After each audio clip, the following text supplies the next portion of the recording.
je m'appelle Quentin Laurent, je suis passé par l'ENS Paris-Saclay entre 2017 et 2021. J'ai intégré directement via la Banque PT la formation Saphir, du coup sciences appliquées à la physique et l'ingénierie pour la recherche et l'enseignement.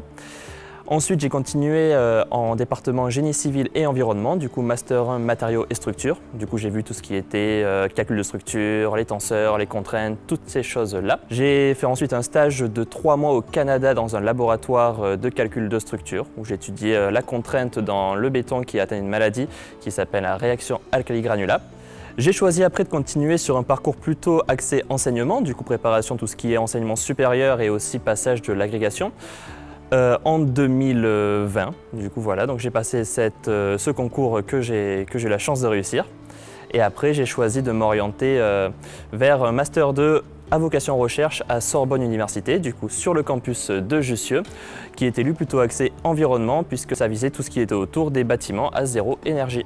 Et aujourd'hui, du coup, je poursuis avec une thèse aux Mines de Paris au Centre d'efficacité énergétique, toujours dans la continuité de l'énergétique du bâtiment.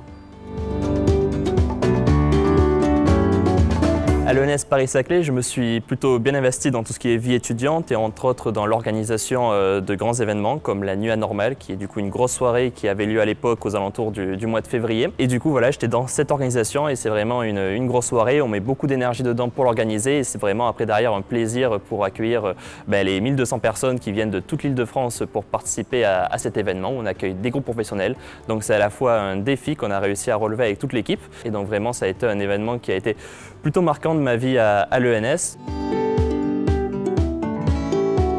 Je me suis aussi investi dans d'autres associations, dont une association qui est plutôt bien active sur le campus et qui permet de réaliser pas mal d'événements, petits ou plus gros, qui est Son et Lumens, association de son et lumière. Donc on arrive sur les événements bien à l'avance et on part bien tard après, puisqu'on installe tout ce qui est structure, son, lumière, on assure toute la soirée cette fameuse prestation et après on démonte tout, donc voilà.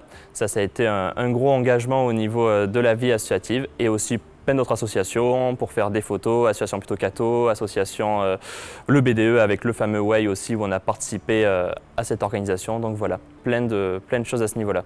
Il y a du choix à l'ENS Paris-Saclay. Alors il y a d'une part l'enseignement qui m'attire plutôt. Et il y a aussi toutes les questions de postes finalement à responsabilité, que ce soit dans la fonction publique ou bien même dans l'enseignement, vu qu'une fois qu'on est enseignant, on peut aussi évoluer en passant différents concours, proviseur, inspecteur, pourquoi pas un jour recteur, j'en sais rien, mais voilà.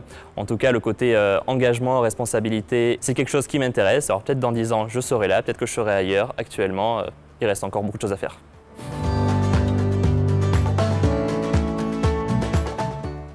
Aujourd'hui, vous passez les oraux, moi j'y étais en 2017, du coup maintenant ça fait quelques années, mais en tout cas j'ai réussi à intégrer l'ENS Paris-Saclay, chose qui n'était pas forcément gagnée, surtout lors des oraux, parce qu'il y en a plusieurs sur lesquels je me suis un peu foiré. Du coup surtout, restez motivés, même si un oral ou un autre ça se passe pas hyper bien, allez-y, foncez, c'est pas pour ça que vous n'aurez aucune école ou que vous ne serez pas admis, la preuve est là. Sinon, si vous voulez venir à l'ENS Paris-Saclay, ce sera une école qui vous accueillera avec plaisir. C'est une école où vous ferez de l'enseignement, de la recherche. Très sincèrement, moi, quand je suis arrivé à l'ENS Paris-Saclay, la recherche, je ne connaissais pas trop. Aujourd'hui, je suis en thèse, alors qu'avant, la recherche, ce n'était pas forcément ce qui m'intéressait le plus. Je suis plutôt rentré à l'ENS Paris-Saclay pour l'aspect enseignement. Mais voilà, on peut changer d'avis. À l'ENS Paris-Saclay, on va vraiment découvrir la recherche. Dans ce nouveau bâtiment dans lequel vous êtes normalement aujourd'hui, il y a plein de laboratoires qui travaillent entre eux, qui travaillent avec les étudiants, qui sont vraiment vitrés pour qu'on voit ce qui se passe. C'est vraiment super agréable. Donc vous découvrez tout ça, vous travaillerez et vous apprendrez des choses sur un aspect très précis, très pointu. Vous ne ferez pas tout ce qui est cours d'économie, de management, de gestion d'équipe. Donc voilà, c'est aussi un plus, cet aspect scientifique ou littéraire suivant le département qui est vraiment de très haut niveau. Donc si tout cela vous intéresse, si vous êtes prêt à tenter l'aventure de la recherche, mais aussi de l'enseignement et pourquoi pas parfois de la pluridisciplinarité, allez-y, bienvenue à l'ENS Paris-Saclay.